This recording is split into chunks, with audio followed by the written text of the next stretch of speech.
নূহ আলাইহিস সালামের এই মহাপ্লাবন, নূহ আলাইহিস সালামের সন্তান কানাআনকে রক্ষা করতে পারে নাই। এজন্য মুমিন পরিবারের ভালোবাসার ভিত্তি হচ্ছে ঈমান। আওয়াজ করে বলতে হবে, বিশ্বাসীদের পরিবারের ভালোবাসার ভিত্তি কি? আরো জোরে বলেন, ভিত্তি কি? ঈমান। এজন্য আমাদের পরিবারগুলো আমাদের জন্য রহমত, আমাদের পরিবারগুলো আমাদের জন্য আল্লাহ তাআলার পক্ষ থেকে মার্সি, ব্লেসিংস এন্ড বাউন্টিজ। এই পরিবারের বন্ধন যেন কখনো নষ্ট না হয়, আমরা যেন পারিবারিক সম্প্রীতি ভালোবাসা কখনো নষ্ট না করি। এখন ওয়েস্টের ধাক্কায়, পাশ্চাত্যের কালচারের ধাক্কায় আমাদের পরিবারগুলো নষ্ট হতে শুরু করেছে, ঠিক কিনা? আপনি খেয়াল করে দেখবেন, পাশ্চাত্যে এখন পরিবারগুলোর খুব মারাত্মক অবস্থা, ভঙ্গুর পারিবারিক ব্যবস্থা। এদের পরিবার টেকে না, এরা তো বিয়েই করে না। এরা বিয়ের চেয়ে বেশি পছন্দ করে লিভ টুগেদার। আছে না নাই? বিয়ে করে না, লিভ টুগেদার পছন্দ করে। ফ্রি সেক্স, অবাধ যৌনাচার, হোমোসেক্সুয়ালিটি, সমকামিতা, ছেলেতে ছেলেতে বিয়ে, মেয়েতে মেয়েতে বিয়ে। বিয়ে যাক দু একটা হয়, এগুলো 6 মাস 1 বছরের বেশি ঠিক না। ডিভোর্সের সংখ্যা বেশি, ভ্রূণপাত, সন্তান হত্যা করার সংখ্যা বেশি, সুইসাইডের সংখ্যাও বেশি, ঠিক কিনা? রাইফেল একটা নিয়ে বের হয়ে রাস্তায় 4-5 জনকে শুট করে, পরে নিজের মাথায় নিজে গুলি করে নিজেও মরে যায়। কেন যে এগুলো করছে সে নিজেও জানে না। বিকৃত মস্তিষ্কের লোক পাশ্চাত্যে আছে না নাই? কারণ এদের পরিবার নাই, কারো বাবা আছে মা নাই, কারো মা আছে বাবা নাই। এই জন্য পরিবারগুলো আল্লাহ তাআলার পক্ষ থেকে আমাদের জন্য নেয়ামা, অনেক বড় রহমত, অনেক বড় বরকত। এজন্য ইসলাম পরিবার গঠন করতে বলেছে, ইসলাম পরিবারকে সংরক্ষণ করতে বলেছে, ইসলাম এই ফ্যামিলি ইনস্টিটিউশনকে আরো শক্তিশালী করতে বলেছে। চিল্লায় বলেন ঠিক কিনা? এই কোরআনে পরিবার নিয়ে অনেক কথা, ফ্যামিলি ম্যাটার্স নিয়ে কোরআনে একটা সূরা আল্লাহ নাযিল করেছে, সূরাতুত তালাক, অ্যাড্রেসিং দ্য ফ্যামিলি অ্যাফেয়ার্স। কিন্তু ফ্যামিলি রিলেটেড কথাই সূরাতুত তালাক। আবার একটা পরিবার আল্লাহ তাআলার কাছে এতটাই প্রিয় ছিল, ওই পরিবারের নামে আল্লাহ কোরআনে একটা সূরাই দিয়ে দিয়েছে, সূরাতু আলে ইমরান। ইমরানের পরিবারের নামে সূরা। সুবহানাল্লাহ পড়বেন না? এজন্য আমাদের পরিবারগুলো অনেক গুরুত্বপূর্ণ, আমরা বুঝি না। আমরা পরিবারের সম্প্রীতি ভালোবাসাকে অটুট রাখার ব্যাপারে সচেতন থাকি না। ইসলাম এই পরিবার সংরক্ষণে অনেক গুরুত্ব দিয়েছে। আমাদের পরিবারগুলো সুখী হোক, সমৃদ্ধ হোক, শান্তিময় হোক, আমরা চাই কি চাই না? আওয়াজ করে বলেন না, চাই কি চাই না? এই জন্য আজকের আলোচনার বিষয় হচ্ছে পরিবার। সুখী পরিবারের ফর্মুলা আজকে আপনাদেরকে শোনাবো, কি করে পরিবারকে সুখে রাখতে হয়, শান্তিতে রাখতে হয়। কোরআনের আলোকে শুনতে চান? শুনতে চান সবাই? কষ্ট হচ্ছে না তো? নাকি স্লোগান দিতে চান? স্লোগান চান কারা কারা দেখি? স্লোগান দাও তো একজন, আওয়াজ করে।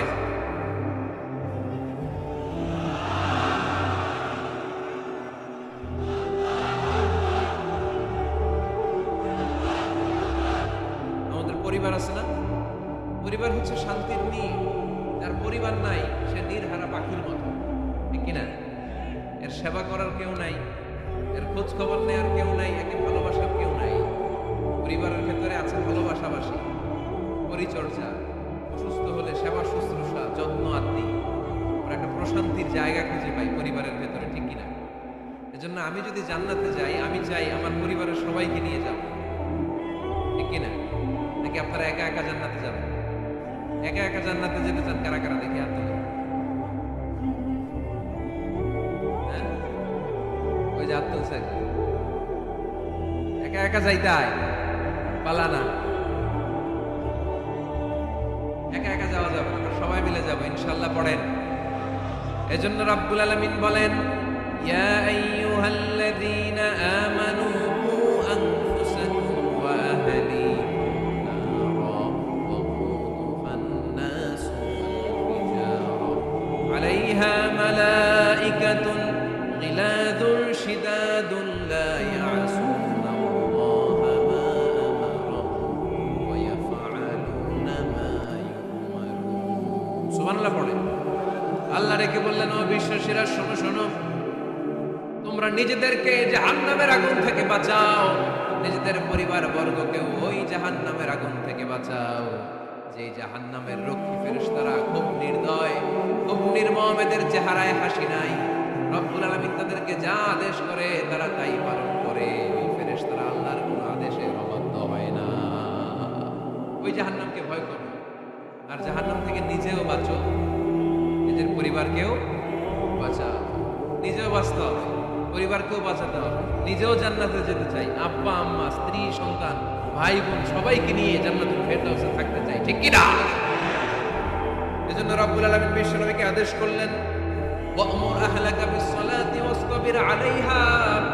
ও নবী, আপনি আপনার ফ্যামিলির সদস্যদেরকে সালাতের আদেশ করেন এবং নিজেও সালাত পালনে সচেষ্ট হন। একা একা সালাত পালন করলে হবে না, আপনার পরিবারের সবাইকে আপনি মুসল্লি বানান। নিজেও সালাত পড়েন, সন্তানদেরকেও সালাত কায়েমকারী বানান। আপনি একা একা নামাজ পড়েন, আপনার ছেলে নামাজ পড়েন, এরকম আসলে নাই? বাবা নামাজ পড়ে, মা নামাজ পড়েন, আসলে নাই? ভাই নামাজ পড়ে, বোন নামাজ পড়েন, আসলে নাই? আচ্ছা, আমি জান্নাতে থাকবো, আমার মা থাকবে জাহান্নামে, এটা ভালো লাগবে? আমি থাকবো জান্নাতে, আমার আব্বা জাহান্নামে, ভালো লাগবে কার কার? আমি থাকবো জান্নাতে, আমার ছেলে মেয়েগুলো জাহান্নামে। আমি জান্নাতের নাজ নিয়ামত ভোগ করবো, আমার স্ত্রী থাকবে জাহান্নামের আগুনে, এটা আমাদের ভালো লাগবে? এজন্য মুমিন পরিবারের সবাই আমরা জান্নাতে যেতে চাই। আমিও যাব, মা বাবাও যাবে, আমার স্ত্রী সন্তানরাও যাবে। এজন্য রব্বুল আলামিন বিশ্ব নবীকে বললেন, নবী নিজেও জাহান্নামের আগুন থেকে বাঁচেন, আপনার পরিবার বর্গকেও জাহান্নামের আগুন থেকে বাঁচান। নিজেও বাঁচেন, পরিবারকেও বাঁচান। এজন্য মুসল্লি ভাইরা সাবধান, একা মুসল্লি হয় না। ইসলাম পালনকারীরা সাবধান, একা ইসলাম পালনকারী হবেন না। ফ্যামিলির সবাইকে মুসল্লি বানাইতে হবে, সবাই মিলে ইসলাম পালন করতে হবে, সবাই মিলে ঘরটার একটা জান্নাতের টুকরা বানাতে হবে, ঠিক কি না? মুমিন জীবনে পরিবারের গুরুত্ব অনেক বেশি। ফ্যামিলি হচ্ছে এই পৃথিবীর সর্বপ্রথম ইনস্টিটিউশন, প্রতিষ্ঠান। এক একটা পরিবার এক একটা কি প্রতিষ্ঠান, ইনস্টিটিউশন। গোটা বিশ্বে যদি ইসলাম পালন নিষিদ্ধ হয়, আমার পরিবারে আমার ইসলাম পালনের সুযোগ আছে না নাই? কথা কি বুঝতেছেন? বাংলাদেশে ইসলাম পালন নিষিদ্ধ করে দেওয়া হলো, মসজিদে যাওয়া নিষিদ্ধ করে দেওয়া হলো, তাফসীর মাহফিল নিষিদ্ধ করে দেওয়া হলো, জুমার খুতবা নিষিদ্ধ করা হলো, ইসলামের সব অনুশাসন পালনকে রাষ্ট্রীয়ভাবে নিষিদ্ধ করা হলো। কিন্তু আমার পরিবারের ভেতরে ইসলাম পালনের সুযোগ আছে না নাই? আমার বেডরুমের ভিতরে কেউ নিষিদ্ধ করতে পারবে কিছু? কথা বলেন। এজন্য গোটা বিশ্বেও যদি ইসলাম পালন নিষিদ্ধ হয়, আমার পরিবারে ইসলাম পালনের সুযোগ আছে না নাই? এজন্য পরিবার অনেক গুরুত্বপূর্ণ। মুমিন পরিবার এটা আল্লাহর পক্ষ থেকে নেয়ামত। আর মুমিন পরিবারে ভালোবাসার ভিত্তি হচ্ছে ঈমান। মুমিন না হলে মুমিন পরিবারের সদস্য হওয়া যায় না। ঘরে শান্তি নাই, কোরআন তেলাওয়াত নাই, তো কোরআনের তেলাওয়াত নাই, শান্তিও নাই। আল্লাহর হাবিব সাল্লাল্লাহু আলাইহি ওয়াসাল্লাম বলেছেন, সহিহ মুসলিমের হাদিস, লা তাজআলু বুয়ুতাকুম মাকাবিরা, তোমরা তোমাদের ঘরটারে গোরস্থান বানিয়ে রেখো না। ফা ইন্না শাইতানা ইয়ানফিরু মিনাল বাইতিল্লাযী তুকরাউ ফীহি সূরাতুল বাকারা, কারণ শয়তান ওই ঘর থেকে দৌড়ে পালায় যেই ঘরে সূরাতুল বাকারা তেলাওয়াত করা হয়। সুবহানাল্লাহ পড়েন। এজন্য ঘর উদ্বোধনের সময় কোন সূরা পড়তে হয়? সূরা বাকারা। চিল্লায় পড়েন কোন সূরা? আওয়াজ করে পড়েন কোন সূরা? নতুন ঘর করছেন, নতুন দোকান করছেন, নতুন ফ্ল্যাট কিনেছেন, কোন সূরা পড়বেন? সূরাতুল বাকারা। শয়তান ওই ঘরে থাকে না। সহিহ মুসলিমের আরেকটা হাদিস, আল্লাহ রাসূল সাল্লাল্লাহু আলাইহি ওয়াসাল্লাম বলেছেন, ইকরাউ সূরাতাল বাকারা, তোমরা সূরা বাকারা তেলাওয়াত করো। ফা ইন্না আখযাহা বারাকা, যে সূরা বাকারা পড়ে আল্লাহ তাআলা এই ঘরটায় বরকত দেয়। ওয়া তারকাহা হাসারা, আর যে সূরা বাকারা পড়ে না সে খালি আফসোস করে। ওয়ালা ইস্তাতিউহাল বাতালা, কোন জিন, কোন পেতনি, কোন ব্ল্যাক ম্যাজিক, কোন জাদু টুনা বান ওই ঘরের কোন সদস্যকে কোনো ক্ষতি করতে পারে না। আবার সূরা বাকারায় একটা আয়াত আছে, কোরআনের সর্বশ্রেষ্ঠ আয়াত। বলেন তো আয়াতটার নাম কি? আওয়াজ করে বলেন কোন আয়াত? আল্লাহর হাবিব সাল্লাল্লাহু আলাইহি ওয়াসাল্লাম বললেন, মান কারা আয়াতাল কুরসি দুবুরা কুল্লি সালাতিন মাকতুবা, প্রত্যেক ফরজ সালাতের পরে যে ব্যক্তি আয়াতুল কুরসি পড়বে তার জান্নাতে যাওয়ার ব্যাপারে আর কোনো বাধা থাকবে না। একটা মাত্র বাধা ছাড়া, সেটা হচ্ছে মরণ। লোকটা মরে না তাই জান্নাতে যায় না, মরলেই জান্নাতে। আওয়াজ করে পড়েন আল্লাহু আকবার। তাহলে সংসারে শান্তি আনার 5 নাম্বার পদ্ধতি হচ্ছে ঘরে কোরআন তেলাওয়াত করতে হবে। আপনারা উঠতেছেন কেন? অনেক রাত হয়ে গেছে না? শেষ করে দিই।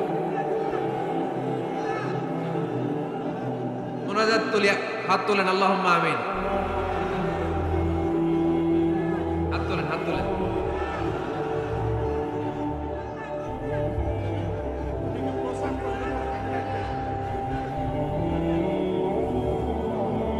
কি দোয়া করবেন না?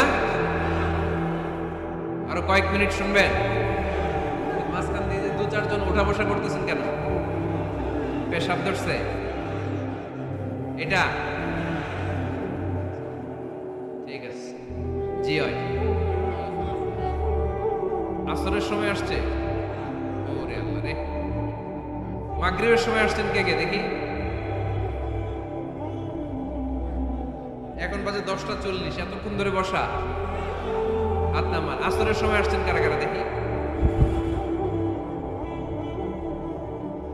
আসর থেকে বসা, হাত নামান। জোহরের সময় আসছেন কারা দেখি? জোহরের সময় চলে আসছো তোমরা।